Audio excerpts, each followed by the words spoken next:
आता जे काही डावोसमध्ये करार झाले त्या संदर्भात देखील या ठिकाणी पुष्कळ बोललं जातं.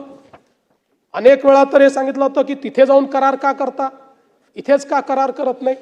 आता आदित्यजी तुम्ही गेला होतात, एक करार केलाय तुम्ही, आहेत त्याचे फोटोही आहेत, केले आहेत, नाही चूक नाही आहे. अरे बाबा तुम्ही का, why are you defensive, you are absolutely right doing that. हां येस, हां येस, पुढच्या वेळेस घेऊन जातो. माझी अडचण नाही, मी घेऊन जातो.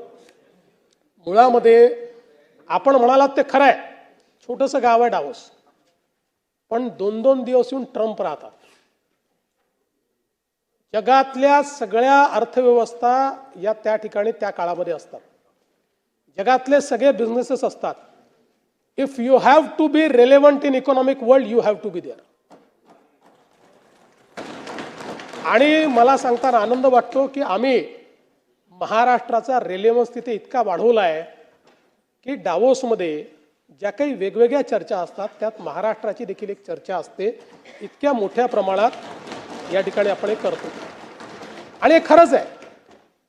आता डावोसला काय आपण त्यांना बोलून इथे देखील करू शकतो, करू शकत नाही असं नाही आहे, पण साधारणपणे ज्या ठिकाणी फॉरेन इन्व्हेस्टर्स असतात त्यांची अपेक्षा असते की आपण हे डावोसला केलं पाहिजे. कारण डावोस वर्षातला एक असा इव्हेंट असतो की आजूबाजूच्या सगळ्या युरोपियन देशांमध्ये हे जे सगळे फॉरेन बिझनेसेस असतात हे आपली ॲन्युअल मीटिंग ठेवतात आणि म्हणून त्यांची अपेक्षा असते की डावोसला केलं तर आमचा रिप्रेझेंटेटिव्ह कोणीतरी राहील.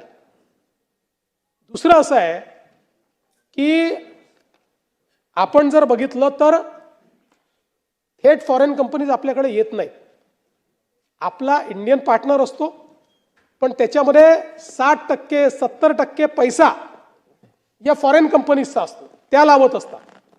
किमान 30% तर असतोच. आणि आपण हा निर्णय केला होता की ज्याच्यामध्ये फॉरेन इन्व्हेस्टमेंट नाही तो आम्ही करार डावोसला करणार नाही.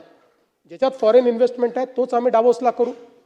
आता मला सांगा, आपण सगळेच राज्य मोठ्या मोठ्या परिषदा घेतो इन्व्हेस्टमेंटच्या. का घेतो? आपापल्या मंत्रालयात बोलवलं पाहिजे आणि तिथे करार केला पाहिजे. कारण उत्सव केला की जास्त लोक येतात, उत्सव केला की त्याला प्रायमसी मिळते, उत्सव केला की आपल्या राज्याची ताकद लोकांपर्यंत पोहोचते, आपलं मार्केटिंग लोकांमध्ये होतं. आणि म्हणून या ठिकाणी डावोसला अशा पद्धतीनं आपण हे करतो.